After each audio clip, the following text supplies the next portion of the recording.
Hi guys, my name is Dr. Butt and I'm one of the tutors here at WH Medical Courses.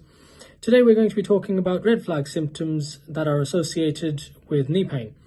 So if a patient presents with knee pain, it's really important to go through these questions to demonstrate your safety as a junior doctor, but also to demonstrate an ability to think slightly beyond what's right in front of you.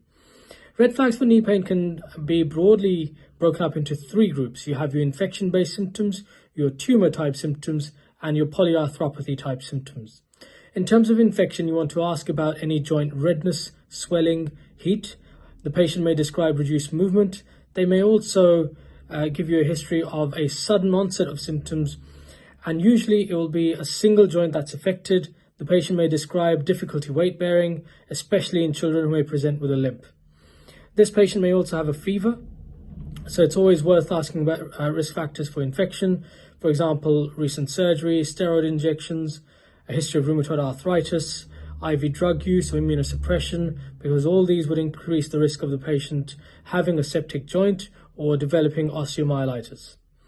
In terms of red flags for a tumor, you want to ask about the type and the nature of pain. The patient will typically describe this as a persistent, non-mechanical, deep, bony type pain. The patient will also describe night pain or pain at rest specifically. They may have also noted constitutional symptoms such as unexplained weight loss, and they may give you a history of previous cancer when you ask about their past medical history.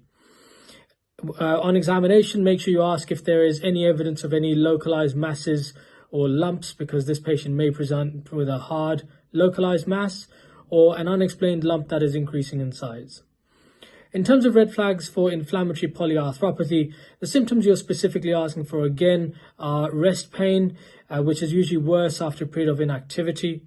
The joint may be warm to touch. There may be joint line tenderness and swelling as well. And the patient may describe early morning stiffness, which is a fairly typical sign of arthropathies. Children may present with a slight limp, and the patient may also present with synovitis or swelling of other joints. Specifically, these can be the small joints of the hands on both sides if this is a rheumatoid arthritis type presentation. You also want to ask about past medical history, specifically about conditions such as inflammatory bowel disease, recent infections such as genitourinary or diarrheal illnesses. There you have it. If you ask about all of those things, you will have ruled out the red flags for knee pain and demonstrated your safety as an FY2 doctor. Thank you. Bye.